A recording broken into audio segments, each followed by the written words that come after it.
George Mitchell has this, really deep experience of politics, of people, of difficult situations. I mean, if you've got a tough problem where people seem a long way apart, there's absolutely no one better than him.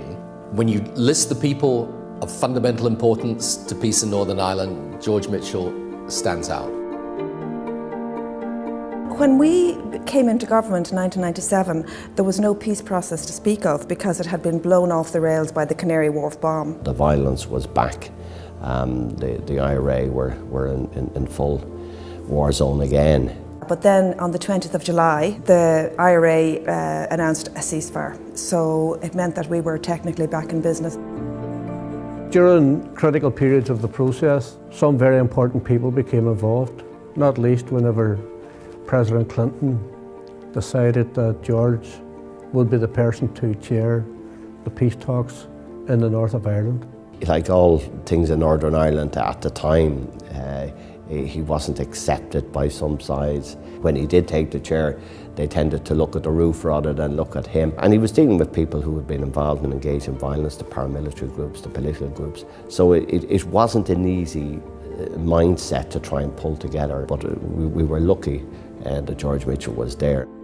He was a constant presence at everyone's side, urging and probing and encouraging and helping the rest of us to reach agreement, and to reach an agreement that had some chance of sticking. He allowed people to speak, even though it might have been a diatribe. He allowed them to speak, and through that he built up, I suppose, a sense of trust. And there are very few outsiders in the Northern Ireland peace process that really were able both to understand the issues properly and to gain the support and confidence of all the parties in trying to overcome the problems. He could get Northern Ireland, and that's very important because it's quite difficult to get.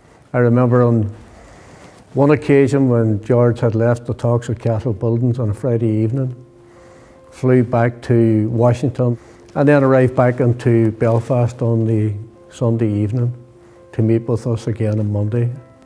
I foolishly on Monday morning said to him, trying to be smart, "Welcome home, Senator." And he said, "Martin, you have a life and this is it. I have a life and this is not it." The thing about George is that he's a very skilled negotiator and mediator. He's got high intelligence, immense amount of patience, and yet he's not afraid to confront the hard issues. And the fact that George had brilliantly stated that there was a deadline and that we were out of here was both helpful to everybody and I think did keep us focused. And we didn't reach the deadline, which was midnight on Holy Thursday, but we did get there by 5 o'clock on Good Friday. The Good Friday Agreement is a masterpiece of drafting.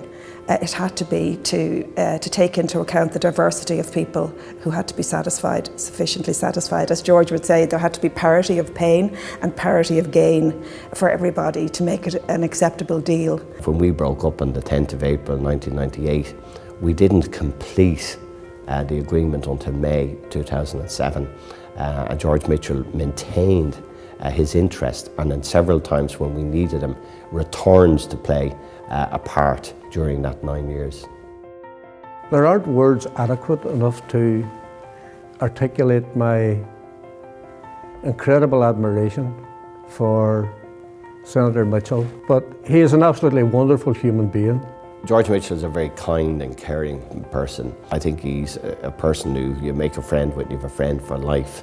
As a small measure of appreciation to Senator Mitchell's contribution to our history, the government's decided to establish a Mitchell Scholarship in his honour, and that is whereby I think it's 12 or 13 young American, really talented young people come to study in Ireland, and I think it's a wonderful lasting memory to George. In terms of the love and commitment of the people of Ireland to his contribution, I think will live long in the memories.